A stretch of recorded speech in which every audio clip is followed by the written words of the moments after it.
I will quickly go through this. Okay, so let me, now I am sharing it. I've started recording as well. It's a class notebook. So most of the values I'll be taking from what Hashim has already calculated, and he has sent the file. So I just want to explain it to you, and just for the sake of that, I am writing it in the notebook. Okay, because the chat may be, it may go in the back. So spiral curve. So you don't have to search this file in the chat. So I'm doing it here. Okay, so first of all, yeah, some explanation as well. If you go to the question, 4-degree curve. So the curve has a degree of 4. Okay, so the degree of the curve is fixed. That means radius is fixed. If the degree of the curve is fixed, that means radius is fixed. So radius is 5729.58 divided by 6, which gives you 1432. Can I open it? No, there it goes. So somebody, Hashim, you can open the file with you, so I don't have to change it again and again. How much is it? 1432 point, how much? 0.4. 0.4 feet. Okay, then using this radius, you will recalculate E. Okay, because E in the question is given as maximum. So E can be 6% or less. So E is not fixed. Doctor, the degree of curve should be 4, not 6. I think you put it Yeah, as 6. sorry. Okay, so the point which I was saying here is they are saying maximum super elevation is this much. They are not saying super elevation of the curve is this much. Okay, so it's a maximum value. It can be 6% or less. Okay, but it should be according to the radius which you are providing. So the radius is fixed because the degree of the curve is given. So that means radius is fixed. So using that radius, now you calculate the actual super elevation. Okay, you calculate the actual super elevation. So the radius equation is this much, and we have speed square, then divide by 15, right? 15. Yeah, 15. Okay, then E is what we are trying to find out, and F is 0.12 for 60 miles per hour speed. We have a table for F. So from that table, F is this much. Okay, so I think you got the value 4.8%. 0.0048. 0.0048. Okay. 0.048, so yeah. Yeah. Okay, so this is the value of E. Now, using this E, we can find out LR and LT. Doctor, Yeah. why we can't use the maximum? Because the radius should be according to what they have given. If the radius was not given, then you can calculate the radius using the maximum super elevation. When I say radius is given, I mean the degree of the curve is given. Degree of the curve is given, right? So if degree of the curve is 4, then the radius must be 1432 feet. Okay, if degree of the curve was not given, only super elevation was given, then you can use the same equation to calculate radius. Okay, so it's a matter of what is already given. So degree of the curve is already given, that means it is fixed. When degree of the curve is fixed, radius is fixed. Okay, then for LR, super elevation runoff, we have an equation which requires lane width, which is 12 feet, 2-lane highway, so 1 lane rotating, so N1 is 1, multiply BW factor, for 1 lane rotating, BW is also 1, and what else was there? There was delta. Okay, and we were multiplying something else as well, right? What else we were multiplying? ED. Design super elevation will be taken as this much now. Okay, the actual value according to the radius. So 0.048, then divide by 0.0045, which is delta. In the LR equation, it is delta. So LR comes out to be, now you need to change it, right? 128, yeah. 128. 128 point something or just 128? No, just 1.128. LT, the normal slope of the road given 1%, 0.01, divided by super elevation, which you have designed, 0.048, multiply by LR, 128 feet. How much is this?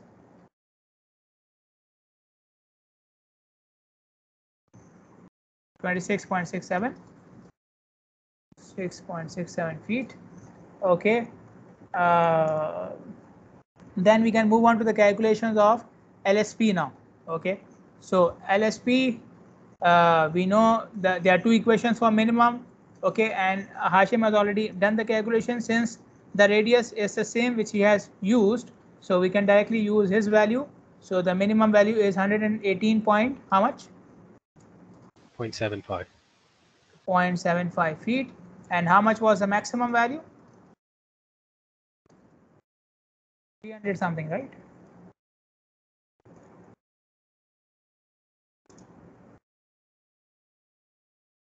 .82.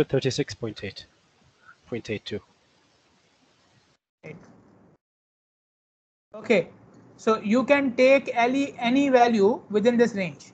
You can take any value within this range. So LSP from the table for 60 miles per hour speed is 176 feet.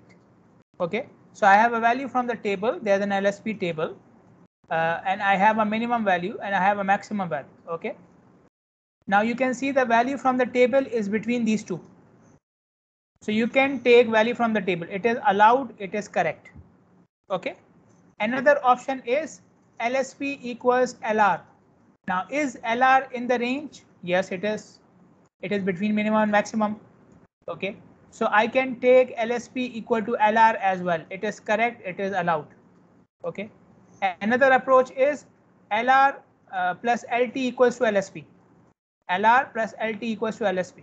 So if you do 128 plus 26.67, okay, it will give you around 160 something value. Is 160 in the range? 160 is also in the range. So in this question, LSP can be equal to the value which you got from the table. LSP can be equal to LR, or LSP can be equal to LR plus LT, because all these values are within the minimum and maximum range. Okay. So why did I calculate LR and LT? Why didn't I just take the value from the table? You can do it. I just did it here so that you know all the options, because this is the only problem we are doing in the class. So I wanted you to know all the options. In some other example, the value in the table may not be within the range of minimum and maximum. So you must know all your options. So your options are: take the value from the table, take it equal to LR only, or take it equal to LR plus LT. Whichever of these options is between minimum and maximum is allowed. If more than one option, like in this case, all three options are between minimum and maximum, all of them are correct. You can take any one of them depending upon your own judgment, using your own judgment. Okay. So using my judgment, I will take the value which Hashim has already taken, because we know the answers. Okay. So Hashim, you took the value equal to how much? 232. 232. Which But that the was summation, it was the summation of LR and LT. but that It's will going to be change right different now. Yeah, it's going to be different. Different. Will be different. Okay, so just for a change, let us take it equal to the value from the table, right? Let us take it equal to value from the table. Okay, so you will have two sets of calculations. Okay, so LSP will be taken as 176 feet. Just for the sake of this example, you can take it equal to 128 feet as well, and you can take it equal to 128 plus 26.67 as well. Okay, these values are correct. I'm taking it 176 feet. Okay, so this, after deciding about LSP value, I will calculate TS, the beginning of the first spiral curve. So that is PI minus small ts tangent length. Okay, tangent length, should it change?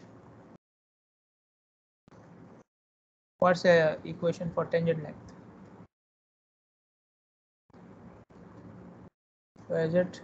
Delta is the same, R is the same, LSP is changing, so yes, it will change. Okay, it will change. So delta is 38 degrees, R for 1432.4, and LSP is 176. Give me the value of TS, tangent length.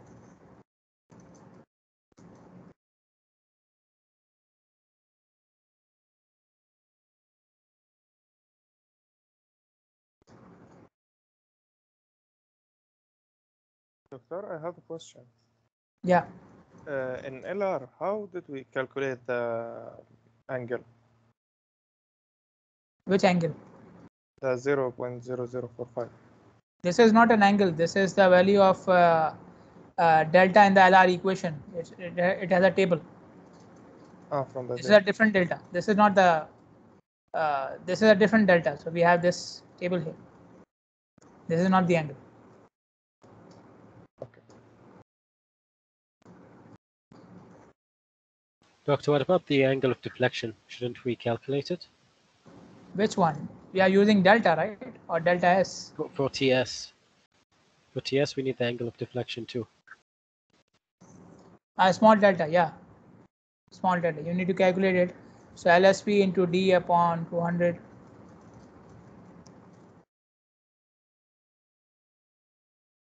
So delta equals to LSP, which is 176, into D, which is 4 degrees, divided by 200. How much is it? It will not change, right? No, it will change. Yeah. How much is it?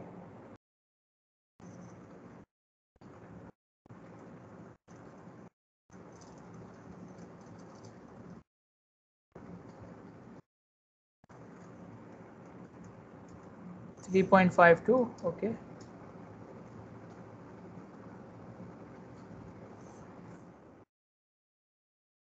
Okay. Then you can calculate delta S as well. How should I get delta S? Okay, which is 38 minus 2 into 3.52.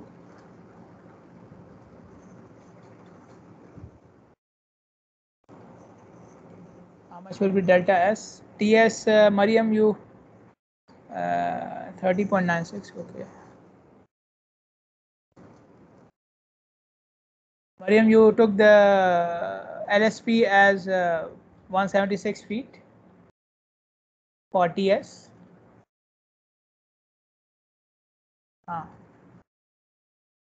So, okay, good. So how much is this? 579.8 feet. Okay. PI is given how much?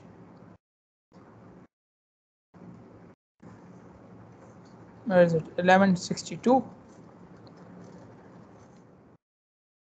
minus 579.8. How much will it be?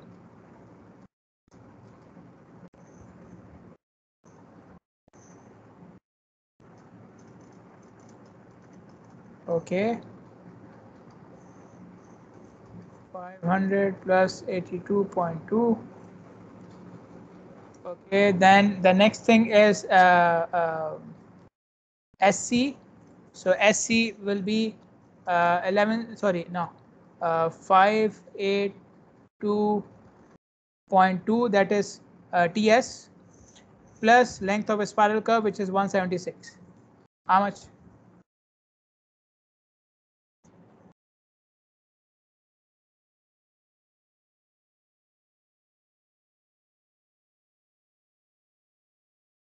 $700 plus 58.2. Okay, then the next one is the other point, CS. So we need the length of the circular curve. So it will be 100 into the small delta, 30.96, divided by D, which is 4. How much is it?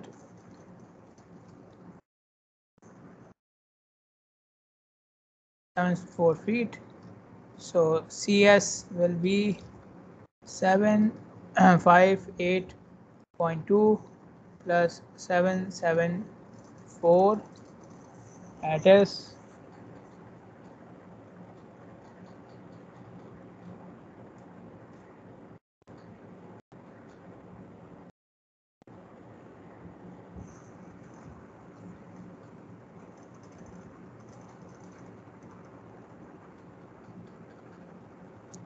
it's a small Hashim, it's a small difference. I think Mariam already calculated the value. Okay, so it's not because of a change in the value. Okay, I think it's because of the values you are taking in the calculator. So don't worry. 1500 plus 32.2, 1500. Okay, and the last point is ST. So it will be 1532.2 plus again the length of the spiral curve, which is at the end, and it will give you how much?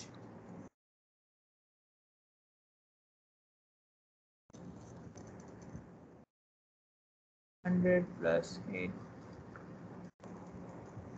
Okay.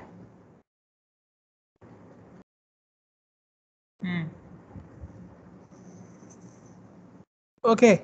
So any questions? Any questions? Any queries? Any confusion? Is it clear? Everything is clear?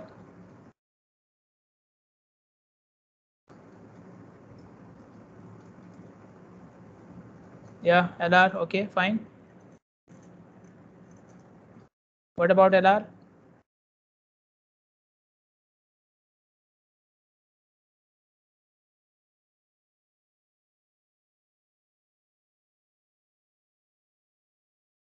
What's your question?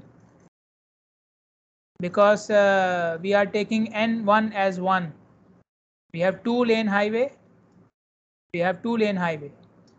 So N1 will be half of the number of lanes. So N1 is taken as 1. So number of lanes rotated is taken as 1. So number of lanes rotated taken as 1. That means BW is also 1. Okay.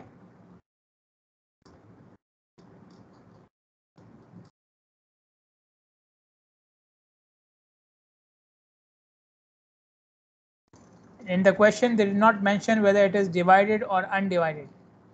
Okay, so I just took the total number of lanes and half of that. That's it.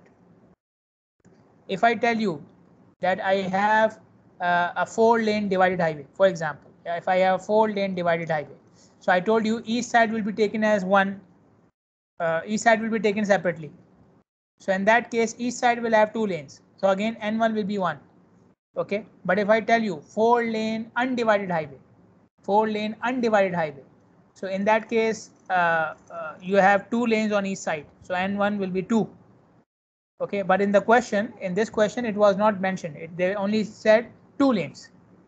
So 2 lanes can be one side of the divided highway, or it can be total number of lanes. I don't know. They just told me 2 lanes, so from 2 lanes I took 1. Okay, if I tell you if it is divided or undivided, then you can use your own judgment whether I should take number of lanes from one side or both sides. In this question, not mentioned, so I just took the half of 2. That's it. I hope I answered the 2 questions. Okay, thank you. Moving on. The next thing is side distance on horizontal curves.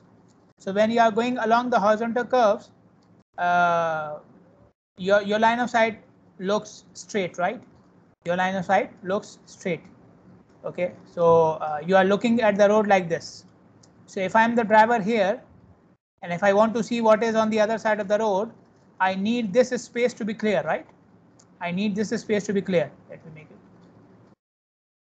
So if I am here and I want to see on this side of the road, so I cannot see it because my line of sight is not clear.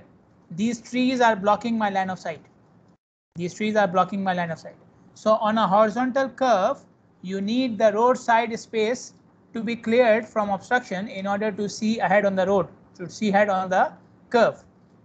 Okay, you need the roadside obstructions to be cleared in order to see ahead on a horizontal curve. Okay, otherwise you cannot see, you do not have enough sight distance, and the road is not safe for you. Okay, like I have shown you in this picture. So how do we ensure the sight distance on the curve? For that, first of all, let us understand this geometry. For example, the sight distance required for me on the curve is equal to S.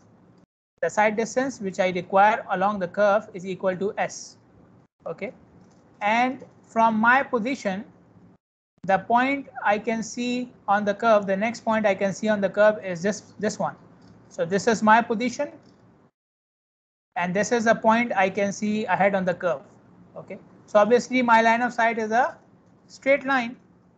Okay, my line of sight is a straight line. So my line of sight is like a chord to the curve. A chord is the line which is connecting the 2 points, right? So my line of sight is like a chord to the curve, and the sight distance is along the curve. Okay, sight distance is noted by S, and there's a the distance. So my roadside obstruction is at a distance of m from the center of the curve. Okay, my roadside obstruction, whatever that obstruction is, a tree in the case of the previous picture, or a house, or a building, or a bridge, or bridge support, or anything, it is at a distance of m from the center of the inside lane. Now keep one thing in mind, the calculations of sight distance are always done for the inside lane of the curve, for the inside lane of the curve. So if you have multiple lanes, we are only doing it for the inside lane, because that is the most severe curve, that is the closest to the obstruction, right? The closest to the obstruction, or having the least radius. So they are always for the inside lane. Okay, so m is the distance from the curve to my line of the object which is blocking my line of sight, and my line of sight is a chord. So m is the distance between the curve and the chord. M is the distance between the curve and the chord, and we have called this distance earlier as a middle ordinate. If you go back to the geometry of the horizontal curve, the distance between the curve and the chord is known as m, or middle ordinate. Okay, if you are doing the calculations for horizontal sight distance, then there is another name given to m, which is horizontal sight line offset. Okay, horizontal sight line offset and m mean the same thing, the distance from the curve to the chord, but when you are doing the calculation of sight distance, then m means that this is the distance from the curve to the obstruction. So this is why they call it horizontal sight line offset. So the general name is m, or middle ordinate, which is applied to any curve, but if the curve is equal to the sight distance, then m can also be called as horizontal sight line offset. Now what is the relationship between distance and sight distance and m? Let us drive that relationship. Okay, from the geometry of the horizontal curve, a circular curve, I have an equation for m, the distance between the curve and the chord. This is the equation. R is radius, delta is the deflection angle. Okay, and I also have an equation for length of the curve, which is 100 into delta upon d. This is the equation for length of the curve. For sight distance calculation, length of the curve is equal to ds, sight distance. ds is sight distance. Okay, so length equals to sight distance equals to 100 into delta upon d. Okay, I will rearrange this equation to have delta on the left hand side, everything else on the right hand side. So delta equals to ds into d upon 100. Now I will take the value of delta here and put it in this bracket of cosine. Okay, so value of delta is taken from here and put it here. So m equals to this. M equals to this. Okay, I've just put the value of delta. Now in this equation of m, I have r and ds, which is the sight distance, and d as well. Okay, d is the degree of the curve. Now I know I can replace r or d with its equation in terms of the other parameter. For example, r equals 5729.58 upon d. I know that. So I can replace r with this ratio. So now you have the equation between m, d and ds. So r is replaced. Okay. let's say you want to keep the equation in terms of r, so you can replace d then. So d can be replaced with the same ratio. Okay, so replacing d with the equation of d, you will get this one. Okay, because what was the equation? 5729.58 upon r, and then we have divided by 200 here. So 5729.58 divided by 200 gives you 28.65. Okay, so this is the equation between m, r, and ds. Middle ordinate or horizontal side line offset, radius, and side distance. Okay, now most of the times we are providing side distance equal to the stopping distance, right? Or this is the minimum criteria. I told you earlier as well, the minimum criteria of side distance should be equal to stopping distance. Okay, so if you are following that criteria, then ds can be calculated using this equation. But in the last chapter, we have discussed some special cases in which side distance can be equal to decision side distance or passing side distance. Then you can replace the value of ds from those values. Okay, so you have to decide ds should be equal to what. If you decide this space or this location only requires the minimum standard of stopping side distance, so we have the equation of stopping side distance. If you decide, yeah.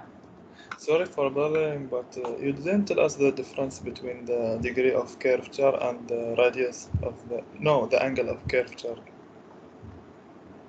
The angle and degree of the curvature. Yeah, you told us that to find the differences between them. Yeah, because you no, I asked you this question. Yes, Doctor, you have asked us. However, I didn't get the. Now my question was, yeah. I will raise it again. I will raise the same question again. Raise your hands if you say degree of the curvature and delta are the same thing. Raise your hands. If you say degree of the curvature and delta are the same thing, raise your hands. Okay, if you say they are not equal, delta and degree of the curvature are not equal, raise your hands. They are not equal. Okay, why not? Anyone, give me the answer. Doctor, when I have searched for the answer, I guess I don't know, maybe it's wrong. I guess because one of them is per 100 feet and the other is normal. Yeah. See, you found the truth yourself. Okay, I just wanted someone to have an attempt on that, like I did today with the numerical as well. I want you guys to make an effort. If you are wrong, I will correct you, no problem. But in the last lecture, the lecture in which I posed this question, nobody even tried it. So that's why I did not explain it. Yeah, you are right, Hussein, and you should be thankful to Hussein. This question will not come in the exam. A more difficult one will come. Okay, so the real answer is delta and degree of the curvature may not be the same. Why? The reason is degree of the curvature has a fixed length, which is 100 feet. Delta can be for any length. Okay, this is the right answer. So like I said, I just want you guys to have a try. Okay, when I ask you something, it's just for the trial. Okay, I'm not examining you. Okay, in the last lecture nobody tried, so I did not bother to answer. Okay, if today nobody had shared the solution, I wouldn't have done this numerical. Okay, it's just for trying. Okay, so I was saying ds most of the times, or the minimum standard is stopping. If you are providing some other type of side distance at that location, replace the value of ds.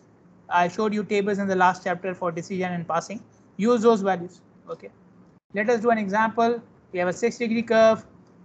Again, like I said, side distance calculations are always for the inside lane of the curve. So you can see the degree is also given for the inside lane. Speed 70 miles per hour, level gradient. Driver reaction time 2.5 seconds, which is the AASHTO standard. You have to find out, and the closest roadside obstruction can be placed. How closest the roadside obstruction can be placed from the inside lane of the roadway. Okay. So by distance on horizontal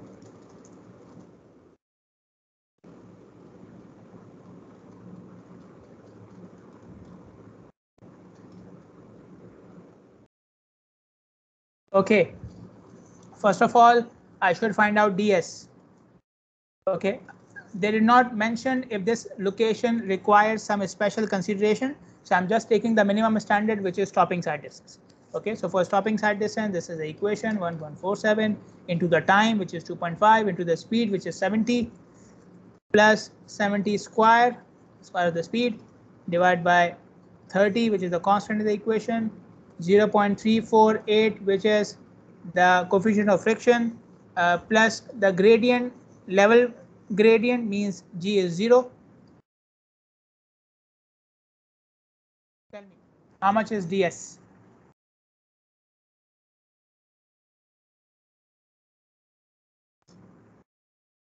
$726.60. 726.60. Okay, then you can use the equation for m. I think you have everything. Since the degree of the curvature is given, so I will use the equation which is with the degree of the curvature. Okay, this one. Okay, this one. So 5729.58 divided by 6 into 1 minus cosine of 726.6 into degree of the curvature, which is d, divided by 200. Okay, just make sure you are taking the cosine correctly. It should be for this whole bracket. Cosine should be for this whole bracket. So do the bracket thing, then take the cosine, then 1 minus that, and so on. How much is it? 68.28. Okay, good. So any roadside obstruction should be placed 68.28 feet from the center line of the inside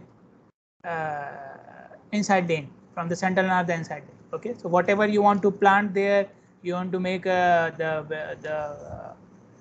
bridge support there, or a pole, or you want to allow any housing near the road, it should be 68.28 feet away from the center line of the inside lane. Okay, so any questions, any confusion, any problems? Is it clear? Everything is clear?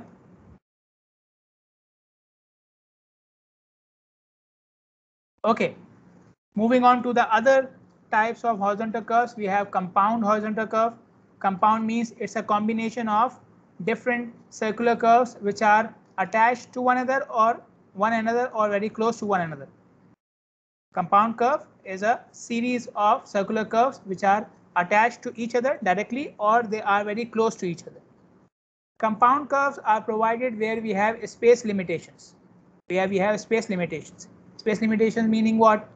A circular curve, if you want to join two tangents with a circular curve, you require more space as compared to a compound curve. A compound curve can join the same two tangents with requiring less space for construction. Okay, so that's why we provide the compound curve. Okay, now in the figure you see on the right hand side, three curves joined together, R1, R2, R3. These are three different curves having three different radii. Okay, but since I think it was mentioned in this section in the previous lecture, somebody said that I don't remember, maybe it was Hussein or someone else who said that there is a compound curve and it is confusing for the driver, dangerous and so on. So this is the problem with the compound curve. This is a problem with the compound curve. They can be dangerous as well, they can be confusing as well. So we don't provide them if we have enough space for a circular curve. We don't provide them if you have enough space for a circular curve. Okay. If you are providing a compound curve, then you have to follow certain restrictions. What are the restrictions? The ratio of the radii which are consecutive. Okay, for example, R1 and R2. The ratio of R1 and R2 should not be more than 1.5. The ratio of R1 and R2 should not be more than 1.5. So for example, let's say R1 is the higher value. Okay, so the ratio of higher to lower cannot be more than 1.5. So let's say R1 is a higher value. So if R1 R1 equals to 1000 feet, okay, then R2 can be equal to 1000 divided by 1.5 or more to maintain the ratio. Okay, R1 is a higher radius, so R1 and R2 should not be more than 1.5 times. So if R1 is 1000 feet, then R2 can be 1000 upon 1.5 or more. Okay, so the ratio is 1.5 or less. Okay, if you are comparing two curves in terms of degree, then the difference between the two consecutive curves, the degree of curvature for the two consecutive curves cannot be more than 5 degrees. The difference between the degree of curvature of the two consecutive curves cannot be more than 5 degrees. So for example, if curve 1 has 6 degree of curvature, the curvature of degree of curvature for the first curve is 6, then the degree of curvature for the second curve can be 1 degree or more. It cannot be less than 1 degree. It cannot be less than 1 degree. So the difference is not more than 5 degrees. Okay. Compound curve can also be considered, or a series of curves can also be considered as compound curves if the difference between them is 200 feet or less. For example, you have two separate curves. They are not joined together. So they are like this. So I have one curve here. I have another curve here. So they are separate, but the difference between the end of one curve and the start of the other curve is 200 feet or less. So they will also be considered as a compound curve because they are very close to each other. So their design should also follow these restrictions, that the ratio of radii should be 1.5 times or less, or and the difference in degree of curvature should be 5 degrees or less, and so on.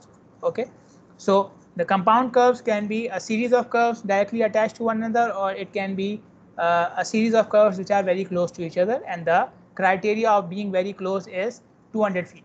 Okay, if you are providing a compound curve for a ramp, for a highway ramp, or for a parking ramp, then these criteria can be relaxed.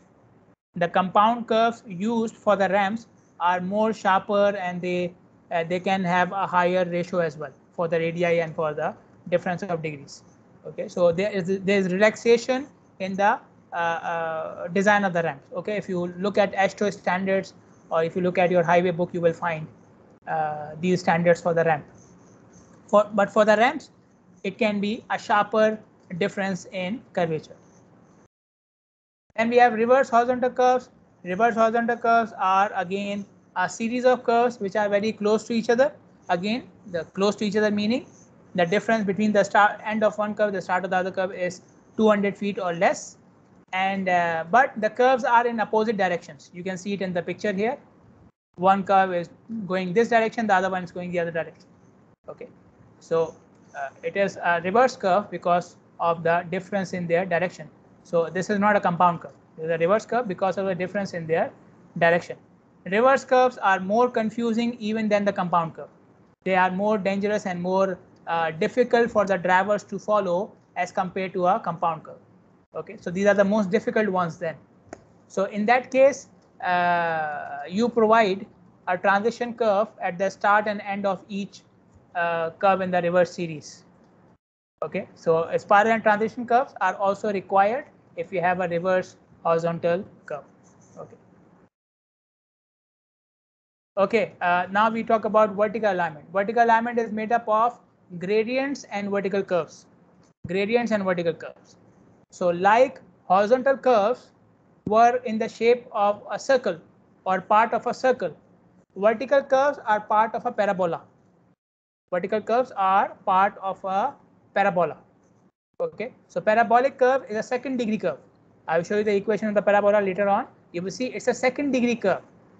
Okay, so circular curves were lower degree. They had a constant radius. So from one point to the other point, the radius was not changing. But in a parabola, the slope of the curve keeps on changing from one point to the other point. So they are already providing a natural transition from one slope to the other. Parabola is a natural transition curve, so we don't need to insert an additional transition curve in the vertical alignment. So vertical alignment do not require any spiral or transition curve. Why? Because the vertical curve itself is a parabolic curve or transition curve, where the slope of the curve keeps on changing from one point to the other.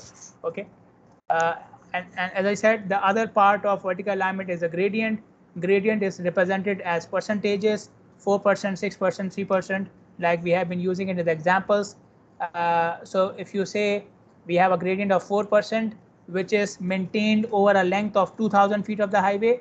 If you want to find out the difference in elevation, you know, simple equation, slope into distance.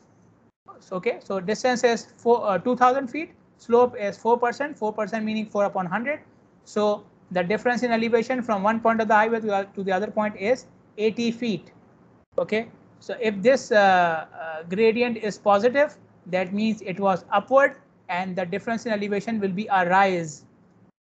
Okay, and if the gradient was negative, that means it is going downgrade, and the difference will be a fall. Okay, so we know these things from previous lectures and the highway and the surveying course. This is the standard table for selecting the gradient of the road, and it depends upon, you can see, type of highway, type of terrain, and the design speed of the road. Okay, so you have the rural roads and the urban roads, local streets, residential streets, collectors, arterials, and so on, and you have the terrain, level, rolling, mountainous, and so on. So you have already seen this table. I have not go in its details, but I just want to explain the term NA here. So you see many cells are filled with NA. NA means not available or not applicable. Both things are correct in this case, not available or not applicable. Why? Because this much speed is not applicable for this terrain and this type of highway. So a rural local road in level terrain cannot have a speed of 70 or 80 miles per hour. It is too high. Okay. Similarly, a residential street for any terrain cannot have a speed of 40, 50 or 60, 70 miles per hour. It is too high for a residential street. And similarly, you can see here for arterials, a speed of 20 or 30 miles per hour is too low. So wherever you have NA, NA means the speed is not applicable to this type of highway and to this type of road. Okay, so we will continue this discussion in the next lecture as well, tomorrow inshallah. If you have any questions, queries, suggestions, please go ahead, let me know. Anything you want to say, you want to ask? What's about exam, Doctor? Sorry? What's about the exam? What about the exam? What it will be and how we will the first one online, the second one on campus. I have given you the dates in the syllabus. Go to Blackboard, you will see the dates in the syllabus. Some doctor say to us Sorry, that we want to go the syllabus, the campus. They said we will make it with our computer. I didn't get you. What do you mean? He said we will bring our laptops and we will make the exam with our laptops. Be online, but in the campus. Online on campus, I didn't understand. You mean they will ask you to come on campus with your laptops and you will solve the exam on your laptops and then you will send it? Yeah, he said it will be in laptops, but in the campus. No, it can be for a specific subject because they need you to use the laptops. Believe me, it will create a lot of problems. Our campus internet is not even sufficient for lecturing. And yeah, to have for him, 100 students given an exam at the same time, I don't think it will work. I will take it on paper. If they don't allow me on paper, I will make it online, like from your homes. He said we are not allowed to make it as paper. I don't know. So if they tell me that, I will make it online then. Let us see, because you never know. Maybe up till this November, nobody bothers Okay, or up till November, maybe the situation changes. I don't know. Doctor? Maybe you are not allowed in campus at all. I don't know. Also, if it is in campus and with paper, it might cause some problems because in concrete, the doctor told us that we should take a picture of the exam there and send it in Blackboard, same like what we do in the online exam. So It's for I every guess teacher. It's for every teacher that every teacher okay, will have its so own yeah, depend methodology. on Okay, the I don't have to follow what others are doing. yeah, so depend on the doctor himself. Obviously, Yeah. if you are giving exam for AutoCAD, what is that course? I forgot the name. So obviously they will ask you to do it on computer even if you are on campus, or if you are giving exam for MATLAB, obviously they will ask you to do it on campus, and even if you are on campus on your laptop or on your computer. Even before COVID, it was the same thing. Before COVID, you were giving exam for MATLAB and AutoCAD on campus, either on your own laptops or in the computer lab. Okay, the reason can be, I can tell you the reason why they are saying you to bring your laptops now, because of the AC problem in the computer labs. The AC is up till now not working. Up till last week they were not working. Okay, so obviously they will not let you sit in the computer labs for 2-hour exam if the AC is not working. So they may be telling you to bring your laptop so they can let you sit in any room where the AC is working. Okay, it's a big problem is going on for, people may die of lack of ventilation more than COVID in our campus. Believe me. So we don't want this to happen. Yeah, doctor. Okay, so this can be the reason. I think this can be the reason. Okay. Otherwise, I did not receive any instructions that the students must bring their laptop. And believe me, I don't want to impose this. Okay, it will make our lives very hard. The exam will go for 4 hours, and even at the end of 4 hours, someone will be crying, "Doctor, my data is lost." Anyways, have a nice day and all the best for all your exams. Okay, I wish you all the best. So see you guys tomorrow, inshallah. Take care, doctor. Thank you very much. Yes, you are welcome. Assalamu alaikum.